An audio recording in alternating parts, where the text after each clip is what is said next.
எனக்கு தோக்கிற பிள்ளைங்களை பிடிக்காது. அதனால் ஃபஸ்ட் மார்க் வாங்குற பிள்ளைய பிடிக்கும்னு நினைக்காத.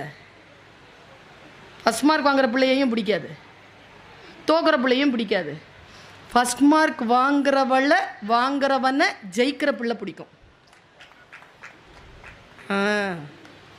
என் கிளாஸில் ஒன்று 98 வாங்கிட்டு அழுவுது, இன்னொன்று பக்கத்தில் 2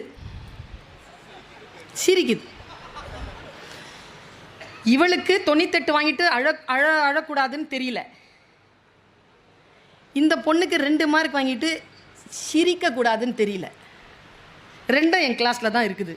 இது அழுதுட்டு சொல்லுது, 98 வாங்கியிருக்காங்க எங்கள் அம்மா அடிப்பா. கேட்க எல்லாம் அது சொல்லுது, ஏய் லூஸு, எதுக்கு அழுவுற? 2 மார்க் தானே என்கிட்ட இருக்குன்னு சொல்லு. என்ன பண்ணுவீங்க? இதை வெற்றி பெறவில்லை என்றால் உடனே போய் பெரிய பெரிய முடிவுகளுக்கு உட்படுகிறீர்கள். நான் ஒன்று சொல்லுகிறேன், என் இளைய சமுதாயமே, கீழே விழுவது அல்ல தோல்வி, எழ மறுப்பது தான் தோல்வி. கீழே விழுந்தா கூட பாக்ஸிங் பார்த்திருக்கியா, கீழே விழுந்துருவாங்க, நாக் அவுட்டு, ஒன்றும் தெரியாது. மறுபடியும் ரெஃப்ரி வந்து சொல்வார், 1 2 3 4 5 6 7 8 9 10 வாய்ப்பு கொடுக்கும் வாழ்க்கை. அப்போவா எழுந்திருக்கலனா தான் மரணம். விழுந்தே கிடப்பது தான். எழு, வாய்ப்புகள் எது வந்தாலும் எழுந்து நில். நீ முடியாது என்று சொல்வதை எவனோ ஒருவன் செய்து கொண்டுதான் இருக்கிறான். உனக்கு முன்னாலே செய்ய ஆரம்பிச்சுட்டான். உன்னுடைய காம்படிஷன் உன் கிளாஸ்ல இல்லை, உன் வீட்டில் இல்லை. தயவு செஞ்சு பார்த்துக்க. வெற்றி பெற்றவனாக இருக்க வேண்டும். நினையும் நீதி நெறி கடவான் எனில் அணைய மன்னருக்கு அழிவு உண்டாகுமோ. நியாயமான நீதியான எண்ணம் படைத்து இந்த 8 குணங்களையும் படைத்திருக்கின்றவன் தான் என்று சொல்கிறான். நான் இதோடு சேர்ந்து ஒரு விஷயத்தை சொல்லிடுறேன். எனக்கு மகாபாரதம், ராமாயணம், தேவார திருப்பாசுரங்கள், பைபிள், குரான் எல்லாம் ரொம்ப ரொம்ப விருப்பத்தோடு படிப்பேன். என்னமோ ஒரு விஷயம் சொல்லுது, இத்தனை கோடி மக்களை வசீகரிக்கிறது. ஒன்றை மிகச் சரியாக புரிந்து கொள்வதற்காக நான் சொல்லுகிறேன். பாருங்க, எனக்கு நான் சமீபத்தில் அந்த விஷயம் என் மனசில் வந்தது, உங்கள்கிட்ட கடத்திரணுங்கிற ஆசையில் நான் சொல்லிட்டு இருக்கிறேன். இதை ராமாயணத்தில் 4 அண்ணன் தம்பிங்க இல்லப்பா, அப்படிதானே? சரியா சொல்றேனா? ராமன், பரதன், லக்ஷ்மணன், சத்ருக்னன். எனக்கு இந்த 3 பேர் பற்றி தெரியும், நிறைய படிச்சிருக்கேன். சத்ருக்னன் பற்றி படிக்கவே இல்லைப்பா நான். 12,000 பாட்டிலே சத்ருக்னன் இல்லை, சும்மா அங்கங்க வருது, ஒரு வார்த்தை வருது.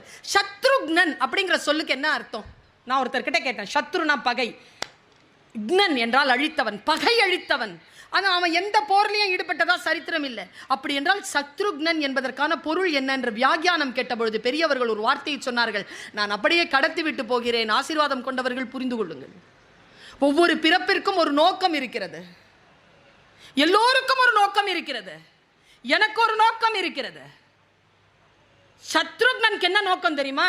பரதனுக்கு நிழலா இருக்கணுங்கிறது அவனுடைய பிறப்பினுடைய நோக்கம். அதான் நோக்கம். சரி, பரதன் என்ன மாதிரி இருப்பான்? சுமாரா. ராமன் நர்த்தகி நட்ராஜ் மாதிரி சூப்பரா இருப்பான். ஏன் கூட இருக்கணுமா, அவங்க கூட இருக்கணும்னா அவங்களுடைய சௌந்தரியம் நம்மளை வசீகரிச்சிடும். சரியா?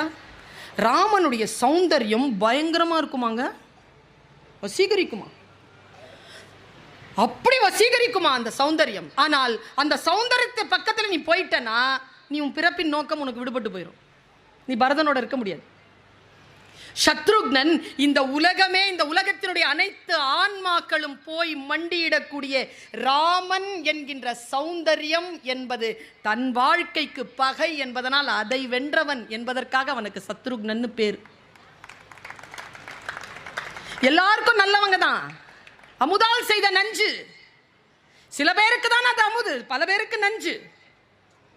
அமுதம் என்றால் நீ சாப்பிடலாம், நஞ்சு என்றால் சீதை ராமனுக்குத்தான் அமுது, ராவணனுக்கு நஞ்சு.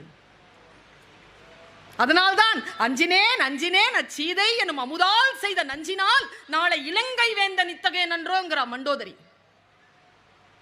நம் பிறப்பினுடைய நோக்கை, நம்முடைய இலக்கை அழிக்கக்கூடிய எதுவுமே நமக்கு சத்ரு என்பதனை நாம் புரிந்து கொள்ள வேண்டும். நான் இப்படி சொல்றேன். பகவத்கீதை நிறைய இருக்கு. நான் நேற்று கூட உபநிஷதங்களை வாங்கிட்டு போனேன். நிறைய இருக்கு. ரிக்யஜுர், சாமம், அதர்வனம் எல்லாம் போட்டு 10 உபநிஷதங்களும் சேர்ந்து ஒரு நல்ல ஒரு புத்தகம். பெருசாக இருக்குது. இவ்வளோ பெரிய புக்கு எடுத்துகிட்டு போனேன். சூப்பராக இருக்கும். ஏதாவது செய்தி இருக்கும், படிக்கலாம். பைபிள் திருவிவிலியம் இப்பொழுது மொழிபெயர்ப்பு ரொம்ப அழகாக வந்திருக்கு. முதல் ஆறுமுக நாவலரிலிருந்து மாறுபட்டு சில வார்த்தைகளை அவர்கள் சரி செய்து இப்பொழுது வெளியிட்டு இருக்கிறார்கள். குரான் பிரமாதமாக வந்திருக்கு. வாசிக்கும் பொழுது ஒரு விஷயத்தை நான் யோசித்தேன். கிருஷ்ணன் இருக்கான்ல, கிருஷ்ணன் அவன் பகவத்கீதை சொன்னதா பதிவாயிருக்கு இல்லையா? யாருக்கு சொன்னான்? யாருக்கு சொன்னான்? அர்ஜுனனுக்கு சொன்னான். அப்படியா? அர்ஜுனன் மட்டும்தான் அதை கேட்டானா? வேற யாரும் கேட்கலையா? காதலியா சொன்னான்? இல்ல, போர்க்களத்தில் நின்று சொல்றான். சரி, பின்னால அவனுக்கு மட்டும் தான் கேட்கணும்னு வச்சுக்கோங்களேன். அதை தவிர்த்து 2 பேர் மகாபாரதத்தில் பகவான் சொன்ன பகவத்கீதையை 2 பேர் கேட்டாங்க. ஒன்று சஞ்சயன், இன்னும் ஒன்று திருதராஷ்டிரன். சஞ்சயன் அப்படியே பார்த்து சொல்றான், சொன்னது அப்படியே திருதராஷ்டிரன் கேட்கிறான். நான் கேட்கிறேன், சொன்னது ஒரே பொருள் தான். அர்ஜுனனுக்கு புரிந்தது போல் திருதராஷ்டிரனுக்கு புரிந்ததா? எல்லா சொல்லும் எல்லோருக்கும் புரிந்து விடுவதில்லை. ஆசீர்வதிக்கப்பட்டவர்கள் புரிந்து கொள்கிறார்கள். நம்முடைய வாழ்க்கையை செதுக்கி மிக நல்ல நேரங்களாக, நல்ல விஷயங்களாக எடுத்துக்கொள்வதற்கான ஒரு வாய்ப்பை நம்முடைய அலர்ட்னஸ் தான் தரும். நாம அலர்ட்டா இருக்கணும். நம்முடைய அலர்ட் இருக்குதா? இப்போ குழந்தைகள் இருக்கிறீர்கள். நான் இங்க என்ன தெரியுமா வியப்பா பார்க்குறேன்? இந்த 45வது புத்தக திருவிழாவுக்கு இருக்கக்கூடிய மிகப்பெரிய அற்புதத்தை சொல்கிறேன். நானும் நிறைய பல காலமாக வரேன். பேண்டமிக் பீரியடுங்க. பேண்டமிக் பீரியட் முடிச்சு வந்திருக்கிறோம். இந்த புத்தக திருவிழாவை நடத்துகின்றவர்களுக்கு வாழ்த்துக்கள். காய்ச்சலில் படுத்து எழுந்து வந்த மகனையோ மகளையோ அரவணைக்கின்ற தாய் தந்தையரை போல் அரவணைத்துக் கொண்டிருக்கிறார்கள். இந்த காட்சியில், புத்தக காட்சியில் நல்ல விஷயங்களை செய்து கொண்டிருக்கிறீர்கள். வயது முதிர்ந்த ஒரு 90 வயது கிழவரையும் பார்த்தேன். அரும்பு மீசை, கையில் இவ்வளோ புத்தகத்தை எடுத்துட்டு ஒரு இளைஞர் நடந்து வரான். அதையும் பார்த்தேன். நீங்கள்லாம் ரொம்ப சந்தோஷப்படலாம் சார். புத்தகம் வாசிக்கக்கூடிய இளைஞர்கள் அதிகமாக அதிகமாக சமூகத்தில் வன்முறையும் குற்றங்களும் குறைந்து கொண்டே வரும். அற்புதமான விஷயம் அது. நான் இன்றைக்கு நிறைய குழந்தைகளை பார்த்தேன். இளைஞர்கள் எல்லாம் புத்தகத்தை அப்படி அடுக்கி வச்சுக்கிட்டு, இந்த மிட்டாயெல்லாம் அடுக்கி வச்சுட்டு போறாங்களோ அப்படி ஆசையாக நடந்து போகிற குழந்தைகளை பார்த்து. வயது முதிர்ந்தவர்கள் இருக்கிறீர்கள், இளைஞர்கள் இருக்கிறீர்கள், பெண்கள், எத்தனை பெண்கள் அப்படி வந்து நின்று புத்தகம் வாங்குறாங்க. எனக்கு தெரிஞ்சு இந்த வயது, இந்த விஷயங்கள் இருக்கு இல்லையா, அது ஒரு கணக்கு தான். இப்போ வயதானவர்கள் இருக்கிறார்கள் என்பதற்காக அந்த வயதானவர்களை நம்ம ஒன்றும் குறையா மதிப்பிடுறது இல்லை.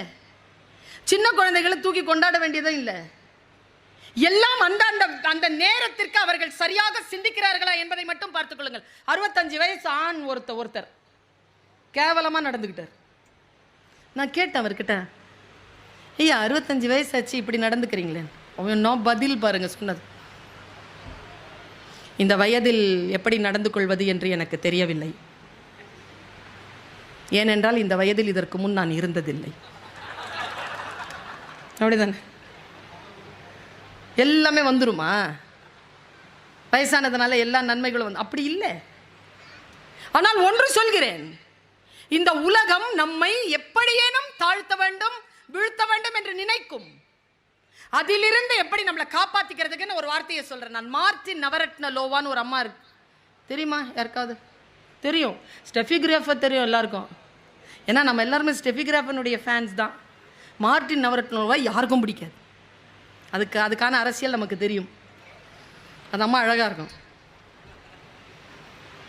அந்த மார்டினை ஏன் எனக்கு பிடிக்காதுன்னா, ஆடும்போது டென்னிஸ் இந்த இடத்துல ஒரு சவுண்டு கொடுக்குங்க, அது அப்படின்னும். இப்போ நான் பேசிகிட்டே இருக்கிறேன், அவங்க இருமிக்கிட்டே இருந்தாங்கன்னா எனக்கு டிஸ்ட்ராக்ஷன் ஆகும். இந்த ஸ்டெஃபி கிராஃபர் தோக்கிறதுக்காகவே இந்த அம்மா இப்படி பண்ணுது இப்படின்ட்டுலாம் நான் கோச்சிக்கிட்டு இருந்திருக்கிறேன். நான் வந்து ஃபஸ்ட் இயர் செகண்ட் இயர் படிக்கும் போதெல்லாம் பயங்கரமாக பார்ப்பேன் அந்த மேட்சஸ். இப்போ சமீபத்தில் அந்த அம்மாவுடைய ஒரு பேட்டி பார்த்தேன். அந்த பேட்டியை உங்களுக்கு சொல்கிறேன். அந்த அம்மா சொல்கிறாங்க, என்ன வார்த்தை பாருங்க, என்ன 43 வயசு ஆயிடுச்சு, இப்போவும் பேட் போட்டால் அப்படி ராக்கெட் மாதிரி வருது. அதுக்கு ராக்கெட்னு பேருங்க. அந்த பேட்டுக்கு மட்டும்தான் ராக்கெட்னு பேர். நான் இப்போ பார்த்தேன், என் பையன் சொன்னான், பிளேலிஸ்ட்டுன்னு போட்டால் லதா மங்கேஷ்கர் பிளேலிஸ்ட்டுன்னு வருது, ஏஆர் ரஹ்மான் பிளேலிஸ்ட்டுன்னு வருது, சரியா? இளையராஜா பிளேலிஸ்ட்டுன்னு வருது, யுவன் சங்கர் ராஜாவுக்கு மட்டும் ட்ரக்ஸுன்னு வருதுங்க. போதையாம் அவனுடைய பாட்டு, ட்ரக்ஸ்ன்னு வருது சார். அவ்வளோ போதையாம். நான் யோசிச்சு பார்க்குறேன், எது அவர்களை எல்லாம் இப்படி இயக்குகிறது? எது இந்த ஃபயர் இருக்கே? ஒரு படம் எடுக்கிறாங்க, ஒரு பாட்டு பாடுறாங்க, ஒரு சமையல் செய்கிறாங்க, ஒரு டான்ஸ் ஆடுறாங்க, அப்படி ஃபயர் இருக்குது அவங்க கிட்ட. மற்றவங்க எல்லாம் கன்சியூமர்ஸாக தானே இருக்கிறோம். அது என்ன ஃபயர்? அது எப்படி நான் உங்ககிட்ட கடத்துறது? நான் ஒரு வார்த்தை சொல்கிறேன், வி ஆர் ஆல் யூனிக். 600 கோடி மக்கள்லையும் உங்ககிட்ட தான் இந்த தலைமுடி உங்ககிட்ட தான் இருக்குது. உங்கள் தலைமுடி, உங்கள் கண்ணு உங்ககிட்ட மட்டும்தான் இருக்குது, அது அடுத்தவங்ககிட்ட இல்லை. எல்லாம் ஃப்ரீயாக கிடைச்சிருக்கு உங்களுக்கு. நீங்கள் யூனிக். இறைவன் பூமியில் குப்பைகளை எறிவதில்லை. We are all unique people. இப்போ மார்டின் நவரத்ன உள்ளவங்கிட்ட கேட்குறாரு, 43 வயசாயிருச்சு உனக்கு, தோக்க மாட்டேங்கிற, பெரிய பெரிய இதெல்லாம் ஜெயிக்கிற, என்ன மேட்டர்னா உடனே அந்த அம்மா தந்த பதில் தாங்க உங்க எல்லாருக்குமே அந்த கல்லை வைரமணி ஆக்கின்ற அற்புதமான சொல். அவ சொல்றா, நான் என்னுடைய கோர்ட்டுக்கு வந்து நிற்கும் போது, என் கையில நான் ராக்கெட் எடுக்கும் போது, என்னை நோக்கி பாய்ந்து வரும் பந்திடத்தில் என் வயதை நான் சொல்வதில்லை. அவ்வளவுதான். என்னுடைய கோர்ட் அப்படிங்கிறது இது கிடையாதுங்க. இந்த லிமிட்டேஷன் கிடையாது. என்னுடைய கோர்ட் அப்படிங்கிறது இந்த கண்ணின் ஓரத்திற்கும் இந்த கண்ணின் ஓரத்திற்கும் மத்தியில் தான் இருக்கிறதுங்கிறான். என்ன கான்சென்ட்ரேஷன் அது! நீங்க பார்த்திருக்கிறீங்களா? இந்த போல் வால்ட் இருக்குல்ல, உயரம் தாண்டுதல், கையில் அவன் அந்த அந்த கொம்பை கொண்டு வருவான், கொண்டு வந்துட்டு இப்படி பண்ணிட்டு காலை அப்படியே அடிச்சுட்டு இப்படி பார்ப்பான் பாருங்க. அங்கேயே ஃப்ரீஸ் பண்ணுங்க அந்த காட்சிங்கிற, நான் ஃப்ரீஸ் பண்ணி கிராஃப் போடுங்க.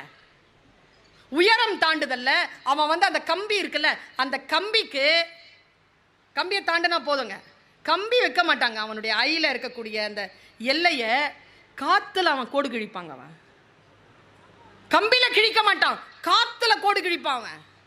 உசேன் போல்ட்ல ஓடுறாரு. உசேன் போல்ட் கடைசியா ஓடி வந்த அந்த காட்சியை, அந்த வேர்ல்டு ரெக்கார்டை போட்டு பாருங்க. அவன் கண்ணு எதை பார்க்குதுன்ட்டு. நாமெல்லாம் யாரை பார்ப்போம் தெரியுமா? என்னை விட இன்னொருத்தங்க நல்லா பேசிடக்கூடாது, என்னை விட யாரும் நல்லா புகழ் பெற்றக்கூடாது, என்னை விட யாரும் படிச்சிடக்கூடாது, என்னை விட யாரும் சம்பாதிச்சிடக்கூடாது, பக்கத்தில் தான் பார்க்கறது. உசேன் போல்ட் வேர்ல்டு ரெக்கார்ட் பண்ணதுக்கு காரணம் அவன் பக்கத்தில் பார்க்க மாட்டான், அவன் டைம் போர்டை பார்ப்பான். டைம் போர்டு 9 செகண்ட்க்கு உள்ள ஓடணும், அவ்வளோதான். இதுதான் வேர்ல்டு ரெக்கார்டு. இவங்க எல்லாருமே ஓட மாட்டாங்கன்னு தெரியும், இவனெல்லாம் பார்க்க மாட்டான். டைம் போர்டை பார்த்துட்டு ஓடுறவன் உசேன் போல்ட். நம்ம கான்சென்ட்ரேஷன் எங்க இருக்கணும்ங்கிறது, நான் என்ன வேலை செய்கிறேனோ அந்த வேலையில என்னுடைய கான்சென்ட்ரேஷன் இருக்கணும். அவ சொல்றா, இதுக்கும் தாங்க என் கோர்ட்டு. அடுத்த ஒரு வார்த்தை சொன்னாங்க, என்னால் நான் சிலாகித்து போனேன். நாம் குடியிருக்கக்கூடிய வீட்டிற்கு அளவு உண்டு. நீங்க டூப்ளெக்ஸ்ல இருந்துக்கோங்க, நீங்க வந்து பிளாட்ல இருந்துக்கோங்க, நீங்க பங்களால இருந்துக்கோங்க, நீங்க இண்டிபெண்டன்ட் ஹவுஸ்ல இருந்துக்கோங்க, நீங்க எங்க வேணாலும் இருந்துக்கோங்க, அந்த இருப்பிற்கு ஒரு அளவு இருக்கு. புத்தி இருக்குல்ல, அதுக்கு அளவே கிடையாதுங்க. அந்த ஸ்பேஸ் ரொம்ப பெரிய ஸ்பேஸுங்க. அது பாத்திரம், மிகப்பெரிய பாத்திரம். அது மனதை அவ்வளவு விரிவாக வைத்துக் கொள்ளுகின்றவர்கள் வைரமாக ஜொலிக்கிறார்கள். அங்கே குப்பைகளை கொட்டி கொள்ளக்கூடாது. கிளியரா இருக்கணும், அந்த இடம் கிளியரா இருக்கணும். இப்படி சொல்கிறேன் என் அருமை தோழமைகளே, என் உறவுகளே, ட்ரீம் பிக். பெருசா யோசிங்க. Small aim is a crime. APJ, எனக்கு ஏபிஜே ரொம்ப பிடிக்கும். கலாம், அரசியல்லாம் விட்டுருங்க, அவரை பற்றி எந்த அரசியலையும் நான் பேசுவதில்லை. அவரை ரொம்ப பிடிச்சது காரணம் தெரியுமா? அவர் ஒரு விஷயத்தை ஒரு ஸ்டேட்மெண்ட்டாக கொடுத்தாருங்க. ஒருத்தங்கன்னா அப்படி தாங்க இருக்கணும். ஒவ்வொரு முல்லை பதிப்பகத்துலேருந்து வந்திருக்காங்க, குமரன் பதிப்பகத்துலேருந்து இருக்கிறாங்க, அலையன்ஸ்லேருந்து வந்திருக்காங்க, ஐந்தினை இருக்குது, எமரால்டு இருக்குது, சந்தியா இருக்குது, பாரதி புத்தகாலம் இருக்குது, பாரதி இருக்குது, ஆனந்த விகடன் இருக்குது, அக்கச்சக்கமாக கிடக்குது. என்ன நோக்கத்தோடு வருகிறார்கள்?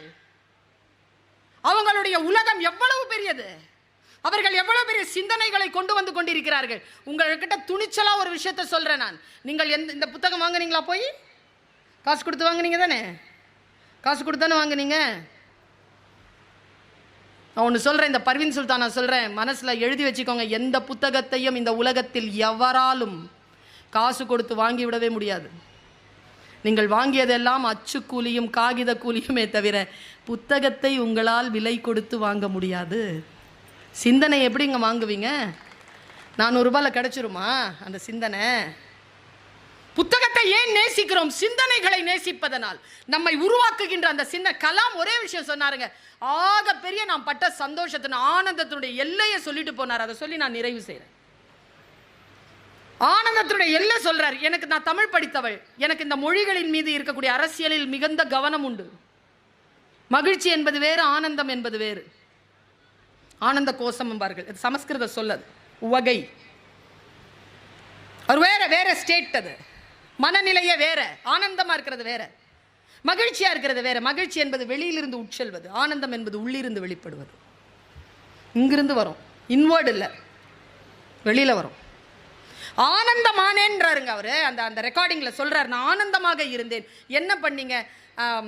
நான் வந்து ஏவுகணையை விட்டேன், அக்கினி விட்டேன், உலகத்தில் அணு ஆயுதத்தை வந்து தயார் பண்ணேன், எல்லாம் பண்ணேன். ஆனால் அதெல்லாம் என் டீம் ஒர்க்கு, அதெல்லாம் இந்தியாவை காப்பாற்றுற ஒரு முயற்சி தான், அறிவியல் முயற்சி தான். ஆனால் அப்போது அதெல்லாம் அழிவுங்க, என் மனசுக்கு அது சந்தோஷத்தை கொடுக்கலைங்கன்னு ஸ்டேட்மெண்ட் கொடுக்குறாருங்க அந்த வீடியோவில். உனக்கு எது மகிழ்ச்சியாக கொடுத்தா? என் ஃப்ரெண்டு ஒரு நாள் என்னை கூப்பிட்டான், நான் போனேன். கலாம் எப்படி 125, மற்றதெல்லாம் 36 40 தாங்க, இது 125 அளவு நம்ம ஏவுகணை. எப்படி 125 விட்ட? மற்றதெல்லாம் 34 36, ரஷ்யாவில் 36 48 அவ்வளோதான். இது 125 நம்முடைய ஏவுகணை. 125 அந்த கெப்பாசிட்டிக்கான விஷயத்தை எப்படிப்பா போட்ட அப்படின்ன உடனே ஃப்ரெண்டு கிட்ட சொன்னாராம், அதை நான் பயன்படுத்தின உலோகம் இருக்குல்ல, அந்த உலோகம் லைட் வெயிட்டான உலோகம். அதனால் நீங்கள் உள்ளுக்குள்ளே எவ்வளோ வேணாலும் சேட்டலைட் வச்சு அனுப்பலாம். அது போட்ட உடனே அவர்கிட்ட சொல்கிறார், அந்த உலோகம் ரொம்ப மெட்டீரியல், ரொம்ப தின்னான மெட்டீரியல், இதுக்காக ஏதாவது ஒன்று செய் அப்படின்னு சொல்லி இதாங்க சிந்தனை. அவரை கூட்டிகிட்டு போயிட்டு போலியோ அட்டாக் ஆகியிருக்கக்கூடிய குழந்தைகளுடைய இல்லத்தில் கொண்டு போய் விட்டாராம். இப்போ நானும் நீங்கள் நடக்கிறோம், நர்த்தகி ஆடுகிறார், நான் நின்று பேசுகிறேன், நமக்கு கால்கள் உண்டு. கால்கள் இல்லாமல் மாற்றுத்திறனாளியாக இருக்கக்கூடியவர்களுடைய வாழ்க்கை எவ்வளவு வலியானது. நீங்கள் செருப்பு போட்டிருக்கிறீங்களா, அந்த செருப்பு வந்து 300 கிராமுக்கு மேலே அந்த 2 செருப்பும் போட முடியாதுங்க உங்களால். 1 கிலோ ஷூ போட்டுருவீங்களா? எவ்வளோக்கு எவ்வளோ குறையுதோ வெயிட் அவ்வளோக்கு எவ்வளோ ஜாஸ்தி விலை. ரொம்ப லைட் வெயிட்டான ஷூ தான் அதிக விலை. அவர் சொன்னார், நீ பார்த்துருக்கிறியா இந்த பையனை? அந்த பையனுடைய காலில் போட்டிருக்கக்கூடிய அந்த இது இருக்கு இல்லையா, அந்த கேலிபர் ஷூ, அந்த ஷூ வந்து 3.5 கிலோ. அதனால் அந்த குழந்தைகள் நீங்கள் பார்த்துருக்கீங்களா, இப்படி நடக்காது, இப்படி எடுத்துகிட்டு தான் நடக்கும். ஏன்னா வெயிட், இடுப்பில் வெயிட் இருக்க தாங்க முடியாது, அதை அப்படி தாங்கிட்டு நடப்பாங்க. அதை பார்த்து இதுக்கு ஏதாவது செய் அப்படின்னு போயிட்டாரான். நான் உட்காந்து அந்த ஏவுகணை செய்த அந்த மெட்டலில் 300 கிராமுக்கு நான் கேலிபர் ஷூ செய்தேன், 300 கிராம்ஸ். அந்த குழந்தைகள் அதை போட்டுட்டு நடக்கிறதோ ஓடுறதும் சைக்கிள் ஓட்டுறதும் நான் பார்த்தேன். என் வாழ்க்கையில் நான் ஏவுகணைகள் தயாரித்ததை விட அதிகமான சந்தோஷத்தை அடைந்தேன் என்று சொன்னார். அப்போ எனக்கு அவர் வைரமாக தெரிஞ்சாருங்க. இந்த சமூகத்திற்கு நாம் எதை தருகிறோம், நம்மை நாம் எப்படி பார்த்து கொள்கிறோம். நான் எப்போவுமே சொல்கிறேன், ஒரு யோகா டீச்சர் கிட்ட யோகா கற்றுக்கிற ஒருத்தன் சொன்னான், குருவே உங்களிடத்தில் நான் யோகா கற்றுக்கொள்கிறேன், நான் சந்தோஷமாக இருப்பேனா? குருநாதர் சொன்னார், நீ யோகா கற்றுக்கொண்டால் உன்னை சுற்றி இருக்கின்றவர்கள் சந்தோஷமாக இருப்பார். நீ டார்ச்சர் பண்ண மாட்ட அடுத்தவங்களை, நீ அமைதியாக இருப்ப. என் சிந்தனை என்ன ஆகும், என் புத்தி என்ன ஆகும், என் அறிவு என்ன ஆகும் என்றால், இது வைரமானால் அது ஜொலிக்கின்ற அந்த வெளிச்சத்தில் இந்த உலகம் வெளிச்சமாகும். அதனால் கல்லை வைரமணி ஆக்குவோம், கவனமாக இருப்போம். வாய்ப்புக்கு மகிழ்ச்சி.